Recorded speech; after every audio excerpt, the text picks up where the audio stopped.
Waaqayyoodha. Dhugaadha dhugaadha dhugaadha dhugaadha dhugaan Waaqayyoodha. Yesus fayyisaadha qoricha addunyaadha. Yesus fayyisaadha qoricha addunyaadha. Yesus fayyisaadha qoricha addunyaadha. Yesus fayyisaadha qoricha addunyaadha. Dhugaadha dhugaadha dhugaadha dhugaadha dhugaan Waaqayyoodha. Dhugaadha dhugaadha dhugaadha dhugaadha dhugaan Waaqayyoodha. Yesus fayyisaadha qoricha addunyaadha. Yesus fayyisaadha qoricha addunyaadha. Yesus fayyisaadha qoricha addunyaadha. Yesus fayyisaadha qoricha addunyaadha. Abbaan isa keessa inni abbaa keessa samiirraa kan bu'e maqaan isaas fayyisa. Hafuura qulqulluu jabeessa wajjini kitaabittaadhaa fi aangoo isaatiini. Yesus fayyisaadha qoricha addunyaadha. Yesus fayyisaadha qoricha addunyaadha.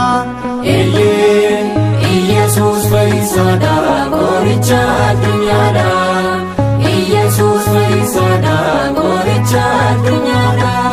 Aarsaa kakuu haaraa hangafa lubaati ofii aarsaa ta'ee fudhatee hin dhumti.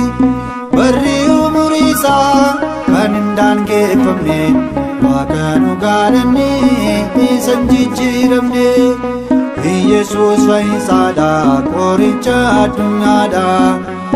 Yesus fayyisaadha qoricha addunyaadha. Yesus fayyisaadha qoricha addunyaadha. Yesus fayyisaadha qoricha addunyaadha. Beekaa beekaa caalu abdii uumamaa karaanis dhugaanis jireenyi siisuma. Dhuma daawuu isaatiin cubburraa fayyine du'anne nu du'een mucummaa arganne. Yesus fayyisaadha qoricha addunyaadha. Yesus fayyisaadha qoricha addunyaadha. Yesus fayyisaadha qoricha addunyaadha. Yesus fayyisaadha qoricha addunyaadha. Dhugaadha dhugaadha dhugaadha dhugaadha dhugaan Waaqayyoodha. Dhugaadha dhugaadha dhugaadha dhugaadha dhugaan Waaqayyoodha. Yesus fayyisaadha qoricha addunyaadha. Yesus fayyisaadha qoricha addunyaadha. Yesus fayyisaadha.